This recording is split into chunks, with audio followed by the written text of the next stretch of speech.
Today we're talking about compassion as a leader. And the surprising thing, we think the most important thing for you to be compassionate about as a leader is yourself. So we're going to dig into that and more in this episode. Here we go. Continuing our positivity series, we're digging into compassion and how you can be more compassionate. Bob was coaching myself just before this meeting to increase some of the compassion that I have in our dialogue. And Well, I think it worked, sort of. well, Metacasters, when you're starting from zero, it's Yeah, only exactly. it's only uphill from there. So, Exactly. so Josh was emoting his internal Genghis. Is it Genghis or Genghis? I think Genghis Khan. Yeah, sure. We'll go with that. Yeah. Yeah, we'll Yeah. call you Of course. Geng. I You're like right. I like that. I am infinitely better than zero, which is progress, right? So that's good. All right. Uh, So compassion in leading and being a positive influence for your peers, your boss, folks around you. Let's talk about that. This isn't something that I feel like is covered very much. So I think it'd be a very good episode for everyone out there to make sure you really listen to. Bob, so let's start with you. This was something that you were fired. Well, can you get fired up about compassion? Anyways, you were Well, excited to talk about it. I'm fired about this series in general, right? Because I Yeah. don't know if leaders bring enough positivity, positive stuff, positive attributes to the table. I don't think most do. Um, we're not going to talk about the inhibitors, but I'd like to start with compassion for yourself as a leader. Mm, I'd like to almost have this inside out view, Josh, and see how it resonates because you're in Genghis mode today. yeah. So I'd like to see how it resonates with you. But I wonder if the compassion starts with being compassionate to yourself. If you how can you be compassionate to someone else if you can't nurture yourself, if you can't give yourself grace is another word, yeah, I think of sometimes, like give yourself grace as a leader. You're not perfect, even though some people's t-shirts imply that they are. What are you talking about? I don't know. This is, I makes have no sense. recollection, Mister. You're just I'm on teeing it this today. up for me today. I Yep. know, but giving yourself grace, giving yourself compassion, inside out job. Any reactions to that? What do you think? Yeah, that's something that I know I've really struggled with over the years, and I still struggle with it, is self-compassion and allowing myself grace. I think that's a really good word, and accepting it. And one of the things I'm really working on is I'm a workaholic. Like, it's a problem. And forcing myself to not work and be okay with it. And I have to be like compassionate with myself, understanding the challenge that I have in doing that. Then also, I need the compassion to be like, you need to allow yourself to do that. So I'm fighting it in both directions of like, hey, you got to back down. And then it's like, okay, you've backed down. This is what you need. And so that's hard. And things like that people are working through as leaders are hard. And we've often talked about as a leader, it's very lonely. So this is one of those things where Bob's point is really great, that if you can't provide it for yourself, how effective can you be at providing it for your teams? Now, I'll admit I'm not good at this for myself, but I work my tail off to be compassionate for my team. As I've grown and become more compassionate for myself and provided myself with more grace, I have become a better leader in this department. I was good. I don't think I was great. I don't think I'm great yet, but it's something that I'm continuing to work on. And every day as I work on myself, I'm hopeful that that's going to enable me to be a better leader for the rest of my team in areas like this. I think there's a reciprocal nature to it. Like, I ask for help, and then so it's comfortable for me to give people help. It's less comfortable for me to ask for help. It's comfortable for me to allow someone to make a mistake or to support a mistake or a failure. Yeah. It's harder for me to admit a mistake or failure sometimes, and I'm working on. And there's a toggle, so it's not just inside and then out. I think it's both. It's this Yeah. sort of toggling effect that you have to work on. Yeah. Um, the other thing I think, maybe switching gears, Josh, would be curiosity as a leader, being curious about human beings that report to you that are in your ecosystem, and not being curious about almost ignoring the technical stuff and the professional stuff, but getting to know them personally.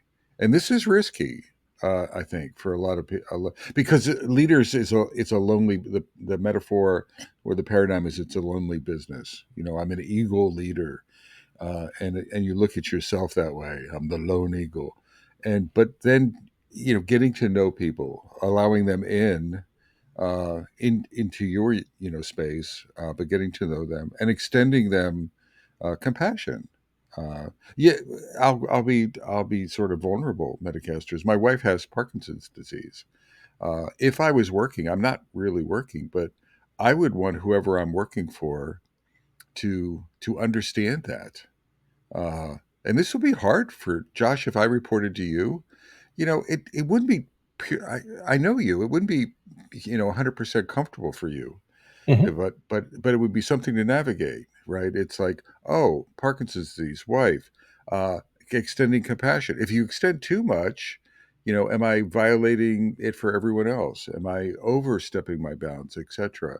I want to be fair with the entire team, but Bob has this huge thing that he's dealing with. And so I think as leaders, a lot of leaders will look at that and they'll step away. One, they won't even like find out about it, and then two, if they find out about it, it's a scary thing, and they'll just sort of pretend that it's not there, or dance around it. And I would say that there's artfulness, compassion on leadership is stepping in at an appropriate level and really trying to support the person. And it's a balancing act. And I think I'd rather like have someone lean over the line Yeah. than stay on one side of the line. What do you react to Yeah. all of that, Josh? I think that's difficult in multiple layers. One, as just like a peer or another human, is like, gosh, I don't know how to help Bob. Like, what do I do? And like, I've even struggled with that. Like, there's times where, like, hey, do I ask Bob how it's going? Or is it like, hey, this is the Metacast and it's not something he wants to talk about. So, like, I'll just leave it. But then I feel like a Genghis Khan jerk, you know? It's like, I don't care, Bob. Like, well, I do care. And like, I was trying to show my care by not asking, you know, and things like that. So it's this balancing act where people want to help, but they worry that in trying to help, they make things worse. Then you layer on the responsibility of the leader and all those things that Bob talked about being fair and treating people with compassion in all directions. And then what HR things do you have? So it's a difficult thing, but when things are difficult, the answer is not to run away. And that's when so many people unfortunately choose to run away. And similar to Bob, when I was going through my divorce a couple of years ago, the leader I was working with and the HR leader that I had were amazing. And they gave me the space that I needed. And they also offered support. So, what they did, which was wonderful, was they put support on the table and they said, "Hey, it's here when and if you need it. Grab it, take it. Here are all the options." So it wasn't forcing upon me like, "Hey, here's step one, two, three, four, five. This is what you do." Now, if I had asked for that, they would have given that. But it was, "All right, here are the options that we offer to support you through this process. When you're ready, grab one of them and let us know." And that made a huge difference in allowing me to process the things that I had to work through, but also it fit in my personality of, hey, when it's time, then I'm going to raise my hand and I need help and we're all in. But until then, like, I'm just not ready. So to me, the most important thing you can do is not help by doing nothing, right? Like, I think there might be times like, oh gosh, it's going to be awkward if I talk to Bob or I'm going to bring up something negative or difficult for Bob. Yes, but I think feeling alone and not knowing how this affects work and all those things just makes it harder. So lean in and offer the support for that person. And I do really like, I don't know if it's the best way, but it's what I really liked was when they put things on the table and let me choose. And that really helped me. Metacasters, a little bit of promotion from my point of view. I have something, a badass agile coaching masterclass that we're putting on. It starts on April 2nd. So depending on when you see, there's still time to sign up. It runs for 3 months. It's 2 hour. The in-person sessions are 2 hours once a week, with some pre-work, post-work. So it's a little bit of a commitment. It's a long-term cohort. I'm incredibly excited. I've got 12 people signed up for it, so it's guaranteed to run. And it's going to change the game as far anyone who has who wants to increase or change the impact of their agile coaching skills, not titles, but skills. I think you might be interested in this class. So I'd love to see you. I'd love to see you challenge yourself. We're going to do some deep learning. Speaking of challenges, I challenge somebody to find a better freaking offer than that. Like this is like Bob teaching you how to get better at agile coaching. Tell me somewhere where you can find something better than that. You can't. So go sign up right now. Like a plus one to that, Josh. And I don't know if they did it or not, but I would say then checking in with you, still checking in with you periodically. Even though they teed it up and said, here, this is what we can do, pull it in. Let's say you went silent for a month, I would still be pinging you occasionally and saying, remember, or how it's going, or something like that. Can I It's do part of something the, that we I just want to jump in and do something that we never do. Um, Bob and I are talking about this and we're giving you our experience, but I don't think we're experts at this. So if there's any no, listeners that are out there that are experts that can chime in the comments on LinkedIn, or you jump in our Discord, or you just reach out to that'd be us and say, great. "Hey, I've got some info that I think would really help all of your listeners," please do that. So we're doing our best, but we also know we aren't experts. So if there is an expert that wants to be a part of this and come on the podcast or whatever it is, we would love to hear from you Oh, so we we would can love it. Yeah, continue to give support to our listeners and viewers. that's fantastic, All right, sorry. I Josh. just want to make sure I didn't forget that. No, no, no. I think, there is a line. We're not, as a leader, we're not suggesting you're a therapist. So we're not saying that. Maybe a coach, a bit of coaching activity or something like that. 'Cause certainly part of the compassion is just getting, all I'm suggesting is getting to know folks and getting to know their space and then meeting them where they are and extending yourself. Maybe part of that to create safety is talking about your own challenges, Mhm. to make it available for folks to do that. I saw a TikTok the other day that Wait a moved. minute. Wait a minute. Wait a minute. Wait a minute. What, Bob, you Bob? you and Yeah, TikTok crossed paths in the we universe? did. Well, I think Holy it was a cow. TikTok video, but real quickly, what it was, and I think it's related to this. There were two guys at a sports event, and I can share the link with Oh, I've you. seen that one, yeah. It moved me. Two guys, and one guy, they're watching a sport. I don't know what sport it was, but I think it was soccer, but they were Mhm, side by side. And the one guy's really excited about each event, and it sort of showed them sitting down, and the one guy is bouncing off and cheering for scores and things like that. And the other guy is sort of disinterested. Then they came back again, excited, yeah, neutrally, but not really interested. Uh, Excited, not really. And they did that like four or five or six times. And then there was a final time where the guy that was jumping up and down all the time didn't show up, and his friend showed up. The neutral guy showed up, and he had a little towel or something, and he put it on the chair. And so the point was, you can't always. So the guy, I think it was a suicide thing where the backstory was that that person who was really excited, you couldn't tell, but mhm. they needed help, and they weren't there, and it wasn't visible. And the point was, you have to inquire, and I think that's relative. So you don't want to necessarily go by the surface all the time. Sometimes dig. Yeah, Again, we're not therapists. There's lines to be drawn, but dig out of compassion, dig out of caring. Part of this compassion is caring. Don't care for workers as a leader. What about care for human beings?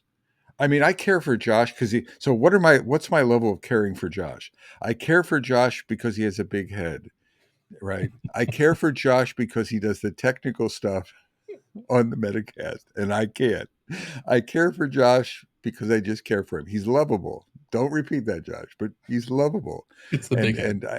and maybe maybe it's that, and he's bigger than me. But at some fundamental level, I care about Josh as a human being, right? Not as an agilist or all of this other stuff. Josh is a great human being. He would be a great human being no matter what he does. And so, but you got to dig to get to know that. And I think that's part of this getting to know that from compassion. You have to dig. Now, again, there's a, don't be overbearing, but get to know your folks as humans, get to know their human ecosystem. Part of it is getting to know even what excites them about work. What gets, I mean, good leaders need, I think you need to go. You need to engage. That whole notion of being the lonely leader, it's part true, but you also have to fight through that sometimes. I think leaders can get trapped into that paradigm, and you want to break through it, in this case with compassion. Josh, Yeah, reactions? again, I think you and I were raised in similar leadership styles as we've evolved from what we were taught and what we thought was the right answer to what we felt was right for us. And out of the gate, what was, I don't know if it was taught to me, but it was like the expectation of that emotionless leader where those are just like resources, and getting close to people or becoming friendly with something was something as a leader you should not do. Like that led to problems, and that was only going to make things harder. I actually have found the opposite. The more I understand a person, there's two things that happen. One, I understand them and I really understand motivations and frustrations, and I have the potential, not that I'm always good at it, but to get out ahead of things and be able to head things off of the past because I have an understanding of how someone is going to be affected. So there's times in your career where you're going to have to make a decision and you know not everybody's going to like it, and if you have an idea of who's not going to like it and how they might react, you can get ahead of it and maybe talk to them separately and say, like, hey, this big decision we've been talking about, I'm going to go left. And I know you really wanted us to go right, but here's why I'm going left. And I understand it might be frustrating and it might cause you to want to take a break or walk away or whatever, but this is what I believe to be the right answer for us. So I just wanted to address it with you because I want to honor you and the passion you have around this. So knowing that helps you tackle things ahead of time. Again, you're not going to be perfect and get it right, but you at least have an awareness of like the splash radius that's going to happen. Secondly, the more connected I am to my team members, the more responsibility I feel to be a great leader for them. Yeah. That was a big thing for me once I started getting closer, or whatever the right term is, to some of the people that I worked with. I felt like the responsibility multiplied of like I've got to be great, not only for this group of people, but because I know this person is struggling with something, and I know if I can unlock this, it's going to help us be more effective, happier employees, better products, all of those things. So those are the two things that I've found, that doing everything Bob is talking about and understanding your team more effectively, that has unlocked for me as a leader that I would never go back on. Those are just two tremendous things of value that have helped me get better and better within the roles that I've been in. We've talked, I wrote down care personally, and I think that from radical candor, and that one of the dimensions is how do you, in order to give someone radical candor, you have to care. Part of it is establishing a caring relationship to earn the right to give it and to have it be received well. So it's that care personally dimension. Uh, what it resonates with me too, I've seen a lot of leaders uh, who I don't think they care. They may not be evil, so let's say they're not evil, but I think their egos get in their way. And if they were really honest with themselves, they care more about themselves than they do other people. Uh, if you're one of those leaders that care more about yourself, I think that's going to get in your way as a leader. So the point I'm trying to make is this compassion isn't just this nice to have. I think you have to pivot your thinking to action or get out of it. I mean, and not again, you can be, but I think you're a really poor leader, and I think you do damage. If your intent is to be a good leader, is your intent is to add value to your organizations and to your teams, then you need to be compassionate to the team more than compassionate to yourself. You need to care about those other people, and they need to feel it. That's what Kim Scott is talking about in radical candor. It changes the dynamic. It's not just that you care; they know that you care. I think anyone who's ever worked with me, they may think I'm a jerk. They may not agree. I think that's what Josh was sort of saying. in different words. They may not agree with my decision making, but damn it, most people, well, not at the early part of my career, maybe like decades ago, but I think people really do understand that I care immensely about folks around me. Period. End of story. And that's an important dynamic. So I think this compassion is really do it. So what I'm saying is, if you're faking it a little bit, work on that. And what you'll find is it's worthwhile to work on. And I think maybe it starts with loving yourself or being compassionate, like we said at the beginning, and that'll make it easier for you to be compassionate. Josh, ego-driven leaders. I think there's a lot of folks like that out there. Uh, there, we talked about assholes before. I mean, Yeah. maybe that's the extreme version of it, and that's a sort of a type of the asshole syndromes that we were talking about with leaders. Uh, Yeah, that aligns with my journey as a leader as well.